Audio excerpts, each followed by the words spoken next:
အခုပြေးလာတဲ့အင်ကြီးအမဲရောင်နဲ့သူကသူ့ရဲ့ကားမှောက်သွားလို့လမ်းမပေါ်မှာထွက်ပြီးတော့အကူကြီးလှမ်းတောင်းတာပါ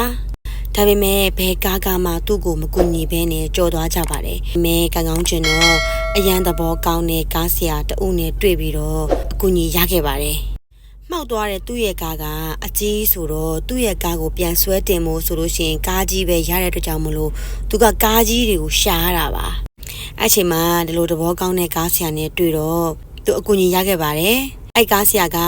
မှောက်သွားတဲ့ကားကိုသူ့ရဲ့ကားနဲ့ဆွဲပြီးတော့ပြန်ပြီးတော့တက်မှတ်ပေးခဲ့ပါတယ်။အဲ့လိုတက်မှတ်ပေးလိုက်တော့လေတဦးတယောက်တည်းကောင်းတာမဟုတ်ဘဲနဲ့အများသူငါကအစပေါ့နော်ကားပိတ်တာတွေလမ်းချက်တာတွေမဖြစ်တော့ဘဲနဲ့နောက်ဆက်မဖြစ်တော့ဘူးပေါ့နော်။သူ့ရဲ့ကားကလည်းကြီးတော့ဖြတ်သွားတဲ့ကားတိုင်းကိုအကူကြီးတောင်းလို့ကလည်းမရသူ့ထက်ကြီးတဲ့ကားကိုအကူကြီးတောင်းမှရတာဆိုတော့သူ့ထက်ကြီးတဲ့ကားကိုစောင့်ရတာပါ။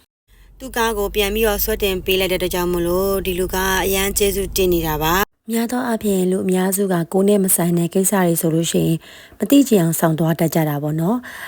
အဓိကတော့အဲ့လိုအက်ဆီဒန့်အမှုတွေမှာဆိုလို့ရှိရင်ကိုကကိုကြီးလိုက်မှကိုပါအမှုပတ်မှာကိုကြောက်ကြတာပေါ့ရှင်တကယ်တော့ဒါမဆိုင်ပါဘူးနော်ကိုကစေတနာတန်တန်နဲ့ကိုကြီးပေးလိုက်တာဆိုတော့ကိုစေတနာကတော့ရောင်ပြန်ဟတ်မှာပါ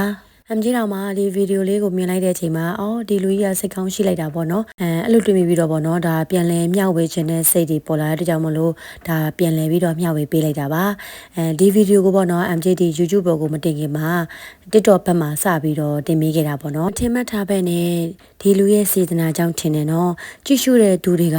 မုဒိတာတွေပွားကြတယ်ပြီးတော့ကုညီခဲ့တဲ့ဒီလူကံကောင်းပါစေဆိုပြီးတော့ဝိုင်းပြီးတော့ဆူတောင်းပေးကြတာပေါ့နော်ပြီးတော့ဒီဗီဒီယိုက